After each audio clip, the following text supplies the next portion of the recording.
welcome to Lightwaves by todderbert. If you enjoy reviews of flashlights, rechargeable lanterns, and other portable light sources, then make sure to subscribe and tap the bell icon so you don't miss any of my most excellent videos. In front of us is the Xtar T1. This is a Type-C rechargeable keychain flashlight. You can get these right now on AliExpress for 35 bucks. I'll have links below to Amazon and eBay when it becomes available there. Let's check it out. The Xtar T1. It looks like the Nikkor Tiki or the Rovivon Aurora A5 that I reviewed. And that's why I picked it up. Thought it'd be pretty cool. It comes in a metal tin with a little window there. Kind of neat. On the back there it says Xtar T1, mini size, rechargeable EDC light. 500 lumen output, can you imagine? It's got a UV, red, green, blue. Yeah, it's really neat. It has all of those in one. That also caught my attention because the other lights don't quite have all of those together. So let's go ahead and open this up and take a look and see what we get for the money. Okay. Yeah, it's a little bit more of a premium price tag. Oh, inside the lid, there's a little sticker there. Scratch inquiry, I guess, for anti-counterfeiting measures. Xtar is a great company, by the way. I like their chargers. I don't know if you guys use them, but excellent company for those. And they do flashlights, and I've been pretty interested in those as well. So since my channel does both, why not review the flashlight? Okay, so that's in a little blister. I'll put that aside for a second. Let's see what we get inside. Just dump it out. Okay, this tin is empty. Let's see what we get in the thing here. We get a little snap ring. Nice. I like that style. Okay. We get a cable. Let's see. It's a little mini USB to Type-C. Nice. Type-C rechargeable. I like that. Doesn't matter which way you plug it in, and it goes. Nice little cable there to give you. And now we have our manual, and it's in different languages, I think. Did I pick the wrong side? Yeah, I did. Here we go. Mini size rechargeable EDC light. Gives a little diagram there. Nice. We'll kind of just go through this really quick for posterity in case I missed something. There's some features for you. The real big claim to fame here is all these colored light modes, which I think is fantastic, which I'll be going over with you. And the fact that it's this really strong aluminum construction. The aluminum is very thick. And again, we'll talk about the thickness of that too. Charging, on, off, push button switch. It's how to actuate everything right there. Memory function. After sales support, notes, anti-fake inquiry. Nice. Do not direct the light towards the eyes. Yeah. And then their information. There you go. Got their website too. All right, so we're gonna go ahead and take a look at the light. Now it's in this little blister pack. Let's go ahead and get that out of there. Xtar T1. Yeah, it's in there pretty tight. Okay, to the side, and it is tiny, of course. So we're gonna zoom this all the way down here. See how close I can get to the table with this light. Okay, so the Xtar T1 measures 2¼ inches in length, 5/8 diameter. It's 57 millimeters in length and 16 millimeters in diameter, to give you an idea. This weighs 18.5 grams. It's a little heavier than the competitors, but that's because it's using this really thick-walled aluminum alloy housing. Again, pretty cool feature for a light like this. Let's go and do a little size comparison. I'm going to show you its competitors. I'm going to be comparing this light to two others today. We're going to bring in the Rovivon Aurora A5. It's a pretty cool light, high CRI main light, and it's got two white lights and a red LED in the middle. And then, of course, the famous Niki. It's a new name for it, Nikkor Tiki. This is the original. It's not glow-in-the-dark housing. This one is glow-in-the-dark housing, which is nice. Note these are two polycarbonate housings, and that's aluminum housing, so there's a little difference there. This has the main light is, I think, a white LED plain. We have a high CRI secondary and a UV secondary. So that's a really neat feature. But there's for size, we'll just leave these here, and then we'll bring in, say, a AAA battery. And then we got a AA battery. So you can see it's about the size of a AA battery. There you go. So there's our size comparison. So let's go over the features of the Xtar, and then we'll do some comparisons between these two flashlights and some final thoughts, and maybe a little demo, of course. So the flashlight. All right, so you can see in the front here, we have TIR Optics, total internal reflection. The main LED is a Cree XP G3, and it has a cool white appearance and color. The aluminum body is 6063 anodized aluminum alloy. This is just a really cool, really strong housing. They said it's 12% of the diameter. If that's true, it's about close to 2mm thickness throughout the case design. So they show a picture of a car running over it, showing its strength. It's kind of nice. It can do that. Cool to see. Its main thing is this switch right here. Switch does everything. So underneath that switch is a green and red LED indicator. So when you're charging this device, it'll of course be red while charging, solid, and solid green when it's finished. It'll also go red when it's running out of battery. Now, when I was playing with this light, this battery isn't as high capacity as these. These actually have a little edge in capacity, and we'll talk about that. It went red and then went dead. So not much of a warning. And then when it was dead and I was trying to turn it on, it would just flash a little bit on the main light, and that was it. So it's supposed to have a battery indicator, but yeah, don't rely on that for the battery, because if you use this quite a bit, you have to charge it a lot. We'll go over the run times. So the switch is pretty cool. So single press turns it on. And it remembers last setting, which is good. A lot of these don't remember last setting. I think they might, but they don't remember it on secondaries. This remembers on the secondaries too. So we cycle by single pressing, go through the modes. Okay, and you got strobe, which is nice. So you get the 4 modes there, and it has turbo, so turn it off, long press off, and turbo, press and hold. And then you get momentary turbo, which is nice. That's a neat setup. I like that. Now to get to the secondaries, you double click, and then it remembers last setting, which is nice. We got red, green, blue, nice. Got a little law enforcement flasher, and it's going through all the colors here, nice. And then we got a red beacon,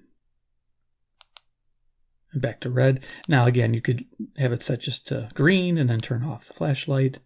And then the neat thing is it will remember that. Just double click, back to green. I think that's really nice, especially if you want to preserve your night vision. You set it to red, and then when you double click and access it, it'll be there for you. And of course, turn it off. If you triple click, you get to that UV LED. If you look, you can see them under the window there.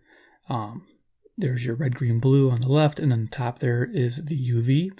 So if we triple click that, turns on the UV. And I'll of course demonstrate that, because you're not going to see that unless it's in the, oh, there you go. That looks good. That card shows it really nicely. Sure, the diamonds. Yep, the ring. So yeah, there you go. You can use that to inspect and look for fluorescing items. Nice. And then of course, long press off. There you go. Now there isn't any lockout mode. I wish there kind of was, because it is a single press to turn it on. The other lights have it so it's 2 clicks to turn it on. So that's one thing I wish it had. It was a lockout, but it's pretty hard to hit it. So I don't think it'll be turning on in your pocket. It shouldn't be. Anyway, let's bring this back in and get our color back. There we go. So yeah, there's that lens, polycarbonate lens over the secondaries, the aluminum housing. You can kind of see as I turn it edgewise, that aluminum housing is fairly thick. Like I said, I think it's around 2mm thickness, judging by their 12% statement on the thickness by diameter. So there we are. Back we have our little lanyard clip, nice.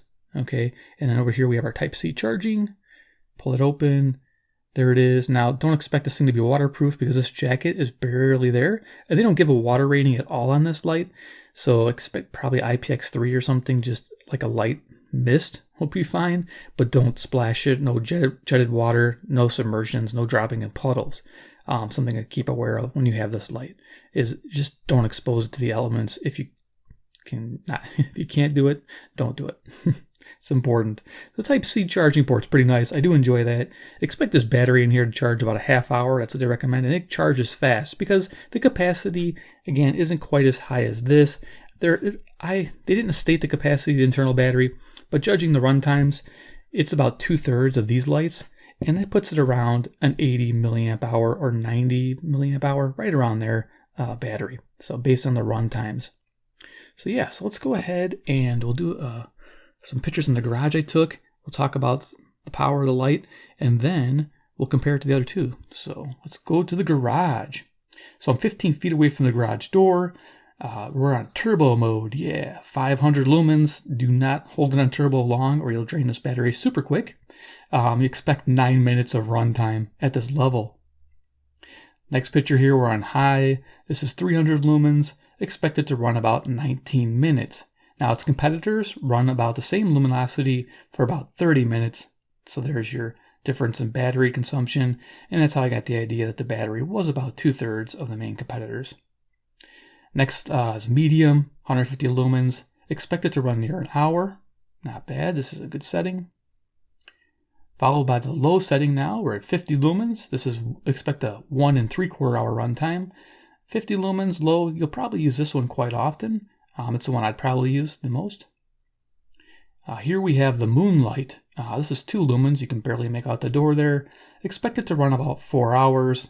The competitors, like the Tiki, has an ultra low setting of 1 lumen that runs for 40 hours. It must use some kind of modulation for that to get that kind of runtime, is my guess. Now we have the red light. Neat thing about this red light, it lights it up pretty well in here. It's 6 lumens of red, which is pretty strong. And they expect a 3/4 hour runtime. The red on the Rovivon is only 2 lumens, and it's expected to run 14 hours, which is a nice runtime, but the intensity is nothing like this. We're followed by the green, which is really cool. This is 7 lumens output, and expected to run about 1 hour. Green is pretty cool. Followed by blue. Yes, we have 5 lumens here, and expected to run about a half hour. Yeah, I like these different colors in different situations you might need them. So let's go back to the table. Yeah, so the Xtar T1. We're going to do a little demonstration. We're going to talk about the differences. And yeah, so let's first talk about the differences of the lights, and then I guess we can demo it. That's probably the easiest way to do it. So let's bring in the 2 competitors. Let's go side by side here. So as knowing I just told y'all about the information of this light, we can talk about the Aurora A5 by Rovivon, and then the Tiki over here, the Nightcore Tiki standard model. Okay, so we'll start with the Tiki. This is $19.99 versus $35 versus about $27. Give you an idea of price ranges. Okay, the Tiki, its high is only 300 lumens. It does not have a turbo. It has a medium of 60 lumens, and it runs for 1 hour at that rating. It has a low of 15 lumens, which runs 4 hours, and has an ultra low 1 lumen for 40 hours. That's pretty impressive. It has, I'll show you the secondary. Okay, hold on. This one here. Okay, double press, triple press. Okay, I got to do 2 hands here. 2-handed operation. There we go. So it's got UV, and that UV light will run about 45 minutes, and the UV light on the Xtar will run 3 lumens for a half hour. So fairly similar. This one probably has a higher output compared to this one. If we click this again, it switches to high CRI, and that's pretty neat. It looks really nice, but don't expect that to run long. It runs an hour and a half. Okay, that's the only thing that these 2 lights don't have is a high CRI side light. So we're going to just turn that off. Oh, it has a little beacon. Yay. So that's what you get. And you get your main light with those 4 settings. So for $20. Not a bad deal, but it's polycarbonate housing. Again, your Xtar is going for strength. So the Aurora A5, what's the difference? Similar, it's got a see-through case. It's got the 130 milliamp hour battery. Its main light is a high CRI light, which is nice. Double tap, turn it on. And it's got a nice yellow light. And it's got the different modes. And it's got the flasher also. This one here, its settings are high is 350 lumens for 30 minutes. Its medium is 170 lumens for 50 minutes, and its low is 12 lumens for 3 hours. Again, giving an idea that their lows do have some decent run times to them. It has side lights. Let's go ahead and turn that off. See if I can do this one-handed.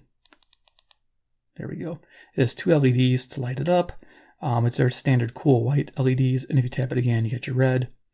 The whites run 10 hours, 4 lumens, and this red runs, 2 lumens for 14 hours. I think I touched on that. So we'll go ahead and turn that off. All right, so let's do some comparisons with the lights off. So I'm gonna get prepared here. Let's do Tiki first, and then we'll do final thoughts afterwards. It's going to be a little longer because I'm doing comparison, and I actually like this because it lets you guys figure out what you want. Let me come bring this up. There we go. I'm gonna turn this on.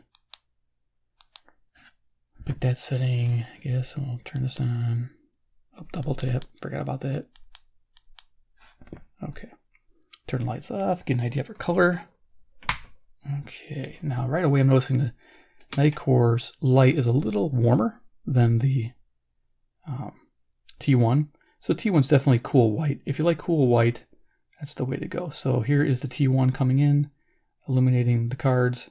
Here's the Tiki coming in, illuminating the car. So it's got a little bit better CRI on the Tiki to give you an idea. Cool white again on the Xtar. There you go. Okay, you can kind of see the beam patterns there. Let's go ahead and turn off the Tiki. Now we'll go through the modes here. Cycle them up. Okay, so there's our low, ultra low, low, medium. Okay, that was medium. This is high. Next, and then flasher. So yeah, it's Moonlight. It's low, medium, high. And of course we have strobe. So we'll go through this, pointing at the ceiling. Different modes. And then we'll turn it off and go turbo. There's 500 lumens. Really nice, lighting up the room. All right, so let's go to secondaries. So we'll double tap. Okay, I triple tapped. So now we got the, you see the dust and some of my cards. So the UV. Let's go ahead and try our other secondaries. There we go. We got the green. That's really cool. Loving that. So I'm holding it about a foot off the table. We'll cycle it. Blue. Flasher. Red, green, blue. Nice. Solid red. All right, and then the solid green and solid blue. All right, so let's go ahead, turn this off, turn this back on. So we'll turn on a regular main light. And let's bring out the Aurora, this guy here. You can see it glows in the dark. Let's see, can I get it to glow here? Yeah, there it is, glowing. So we'll go ahead and compare these two. We'll turn it on. So right away you can see it's got a high CRI. Let's bring this one up. There we go. You can see it's got a nice warm light to it on the Aurora versus the A5, bringing them in. Again, some people prefer a warmer light, some people prefer a cool white light. Just depends on preference. Can bring these up. Okay, I think that's max setting there, and let's bring this one up to max. There we go, and then we can do turbo too. Let's do that. Turn this one off, and turbo. So yeah, on the right is the turbo. Now, if you look at the beam pattern, the Xtar has a nicer, even wider beam pattern. I like that. This is a bit more narrow on the Aurora here. All right, cool. So let's go ahead and, I don't know, I guess cycle that down. All right, let's turn the lights back on and do some final thoughts. Definitely. All right, so cool thing is rechargeable. Remember that. Not bad. Let's go ahead and click that off. Long press. Okay, so why would you want the Xtar T1? Now this light is for some people, while the other lights are for other people. This is not a budget light, but this light offers a ton of things. Remember, you have a nice main light up to 500 lumens. The other ones do not have that capacity. This has a red, green, blue LED, which the other ones do not. One just has red. So sometimes people have a need for a green. I don't know if that's it. Is that for map reading? You guys can remind me down below. And then, of course, this says UV. So only one of the other lights I showed you had UV. You'd have to buy a special model to get that. And this has the law enforcement flasher. You have to buy the other version of the Nikkor Tiki LE version to have that red and blue flasher. So, I mean, this incorporates everything this has plus the other model of the Tiki, which is nice. And similar to this light, too. It incorporates, the only thing that this light is missing is a high CRI light. It would be cool to see a Chia, maybe LED in the front, high quality. That would be, I'd go for that versus the high luminosity. Maybe just keep it at 300 and do the high CRI there. I don't think I need a high CRI secondary. I like this. I like the setup as it is. It's nice. I wish it had a bit bigger battery. I wish the battery life was a bit better, but I'll make do because they went with a high thickness, high strength housing. You're getting that with this light, so you're paying for nice housing as well. I do enjoy that. And of course, the charge time with the smaller battery goes a lot quicker, half hour and you're done. If you're not sure about your light, just charge it in the morning while you're eating breakfast and you're good to go. By the time you're done eating and ready for the road, it's ready for you. Hey, that was a pretty good little tagline. So there it is, the Xtar T1. Hope you enjoyed the comparison. I tried to go over everything I could. You have questions, just comment below what you think about the Xtar T1 and you have any things I missed about the comparison, comparing the both or the three there. When I get more of these smaller guys, I'll compare even further. Because, yeah, Rovivon, they make a ton. I'm trying to get that set up right. These guys here, they make a ton of them, but they're expensive. I mean, these are like 40 bucks a piece, the metal ones. I haven't bought one yet, but when I saw the versatility of the T1, I went right away for this. Definitely. It comes as a nice black color too. So there it is, Xtar T1. If you enjoyed the video, give me a like. You guys are the best. I enjoy making the portable light videos because they go well with our radios. Okay, it's nice to have a portable light while you're tuning at night on the radio, especially in the dark, or if you're DXing in the evening outside. It's also nice to have a flashlight if you're out camping. 2, if you like the Xtar brand, which I'm really happy with. Quality products, I'm really happy with their flashlight. First one I reviewed. Or sorry, second one. I did their lamp, their R200. That's right. I'll have a link to that. Definitely cool, but it's one of the first flashlight, keychain flashlights. 3, comment below what you think about the Xtar T1. Would it be one you'd add to your collection? If you don't own it, do you think you'd like it? Do you prefer the Rovivon, or do you prefer like the Tiki? I know that the entry level here is 20 bucks, which is nice. 27 bucks, 35 bucks. Again, giving you guys idea of pricing. I think these are going up in price. These are like 30-ish now, 32, the newer version. I don't know if you can get the older version anymore. That's why I picked it up, because the older version was a good deal. So, but there you are. So let me know. All right, guys. Thanks for watching, and we'll see you in my next video.